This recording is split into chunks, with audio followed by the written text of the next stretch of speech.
चिंता निवेदन करिसेंती प्रताप चंद्र त्रिपाठी।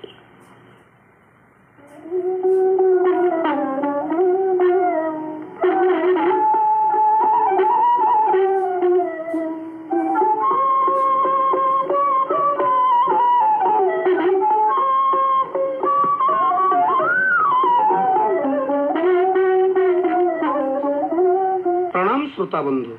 चतुर्दिग महकी उठुची पुष्पराजी मानंकर सुगंधरे ऋतुनाम कुसुमाकर।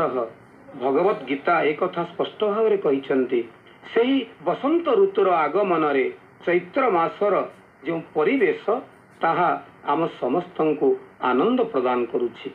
विशेष करी मातृ पूजार आयोजन एही समय रे नवरात्र रे आमे पाई थाउ। बासंतिक दुर्गोत्सव जहा चैत्र शुक्ल प्रतिपदा रु आरंभ होई श्रीराम नवमी पर्यंत संभार चली थांती एवं इस चैत्र शुक्ल प्रतिपदा को हिंदू नववर्ष भाव में आमे ग्रहण करियछे। एही बासंतिक दुर्गोत्सव मातृपूजार समय बोली आमे ग्रहण करिछे। एकदा प्रभु श्रीराम लंका विजय पाई शक्तिंकर आराधना करिथिले। 108 नीलपद्म अर्पण करिथिले महामायांक निकटरे। एही मासरे विशेष करी चैत्र मंगलवार को उत्कलीय माने प्राधान्य देई थांती। समस्त देवीपीठ मानकरे झामु जात्रा दंड जात्रा समस्ते पालन करि थाउ। विशेष करी चैत्र पूर्णिमा रे देवी पूजार एक पूर्णांग परिवेश आसी थाए। चैत्र पूर्णिमा रे माँ हिंगुलांकर जे होचंती तालचेर भूखंडर अधिष्ठात्री देवी। मात्र जगन्नाथ संस्कृति रे माँ हिंगुला रोष घर रे विदित अछंती। कुहा जाए 60 पौटी को अति कम समय रे माँ अग्निस्वरूपा हिंगुला देवी संभव कर दियंती एवं सेई मां को उद्देश्य रे चैत्र पूर्णिमा रे एक विश्व प्रसिद्ध हिंगुला यात्रा अनुष्ठित होइथाय। मांकर उपासनार प्रकृष्ट तिथि हेउछि एई चैत्र पूर्णिमा।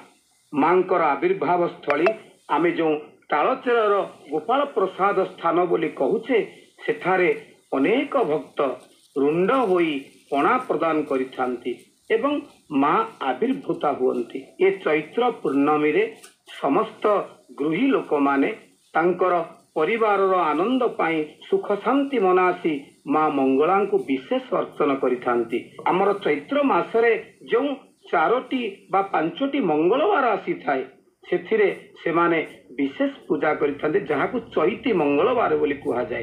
कुहा जाउछि देवी अथर्व शीर्षरे जे तामग्नि वर्णाम तपसा जुलंतिम वैरोचनी कर्म फले सुदुष्टाम दुर्गां देवीं शरणं प्रपद्यामहे सुरा नाशयित्री नमः।